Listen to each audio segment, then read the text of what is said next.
pemasok 11.200 dikurangi 800 sehingga menjadi 13.000. 13.000 ini adalah kas keluar negatif. Oke.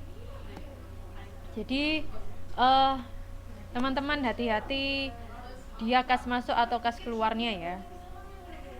Saya juga sedang belajar lagi mengenai hal ini.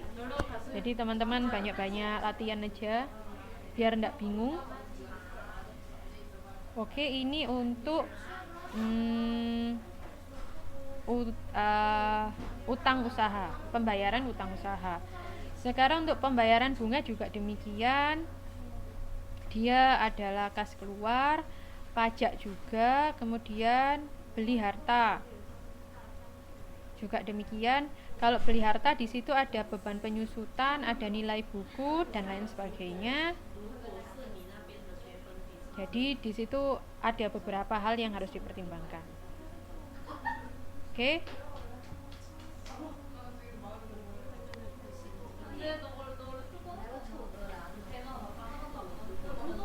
Ini juga terima dari bunga piutang 1.000, maka pendapatan bunga ini berasal dari anggaran laba rugi 1.100, kemudian piutang bunga naik. Kalau piutang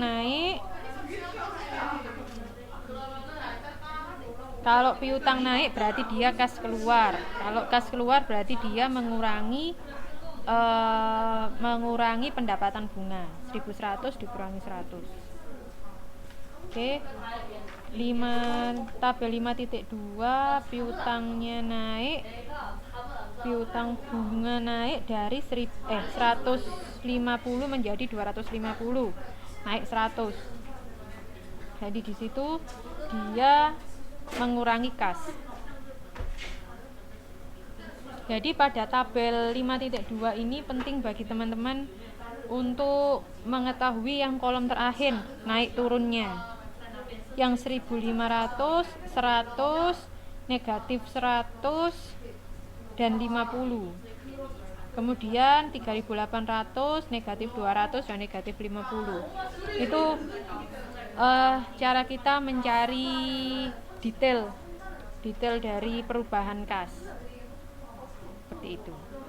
Oke. Nah, itu tadi jika kita menggunakan pendekatan kas masuk dan kas keluar. Jika kita menggunakan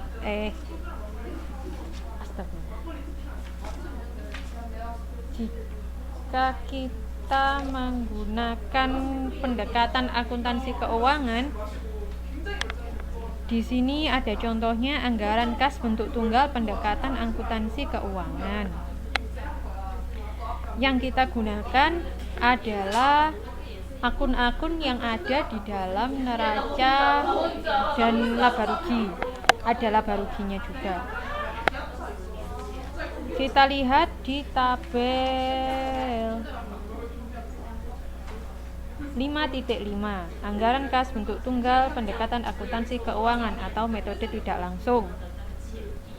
Untuk kas masuk dari kegiatan operasi, dia di situ diketahui laba bersih, penyusutan, sediaan turun, utang usaha naik dengan jumlah kas kegiatannya sekian. Kas masuk dari kegiatan investasi kita sudah diketahui. Kemudian kas masuk dari kegiatan pendanaan berasal dari terima jual saham dan utang jangka panjang. Kalau kas keluar berasal dari, kalau yang dari kegiatan operasi, laba menjual harta tetap, piutang usaha naik, piutang bunga naik, bayar beban. Nah, semuanya itu. Jadi perhitungannya sama, hanya modelnya saja yang berbeda. Oke.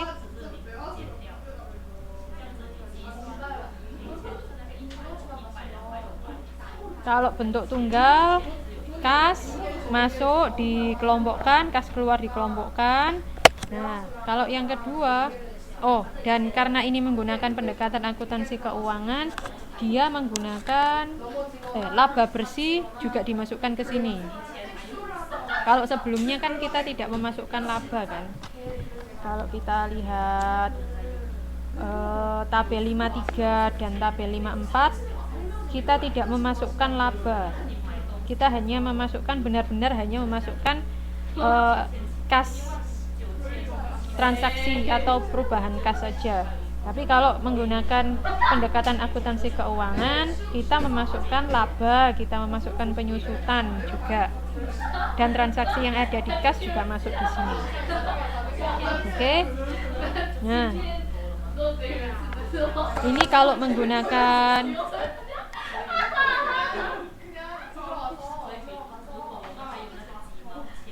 pendekatan akuntansi keuangan atau metode tidak langsung.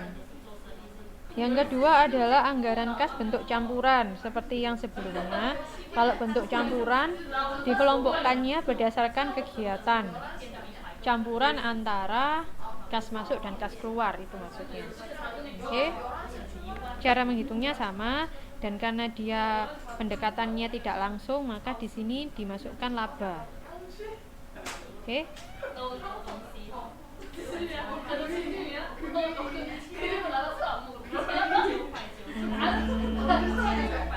Belum masuk sini. Silakan teman-teman dibuka halaman 526. Di situ ada ringkasan, yaitu kas masuk 40.500, kas keluarnya 45.000. Mohon maaf saya berisik. Sehingga kekurangan kasnya 4.500. Jika saldo kas awal adalah 12.700, maka saldo akhirnya sama dengan segitu. Oke.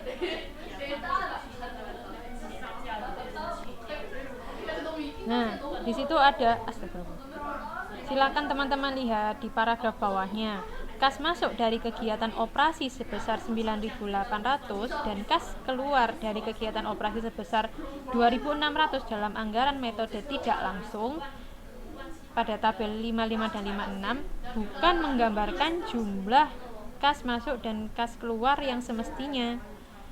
Oleh karena itu, jumlah kas masuk kegiatan operasi sebesar 28.900 dan jumlah kas keluar 21.700 pada metode yang sebelumnya jumlahnya tidak sama.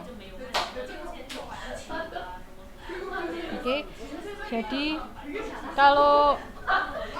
karena kalau kita menggunakan metode akuntansi kan ada laba yang dimasukkan, itu laba kan juga dimasukkan. Kalau di metode yang bukan akuntansi sampai lupa. Kalau di metode kas masuk kas keluar atau metode langsung, itu kita tidak memasukkan laba. Oleh karena itu jumlahnya akan berbeda.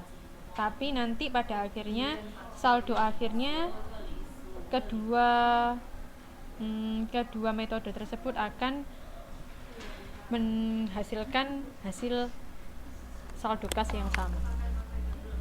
Begitu. Alhamdulillah sudah sepi. Oke. Sampai sini ada yang ditanyakan teman-teman?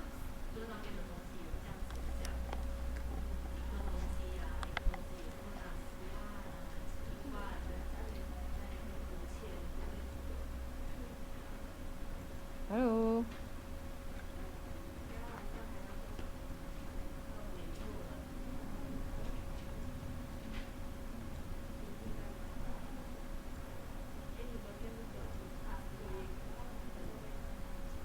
Oke.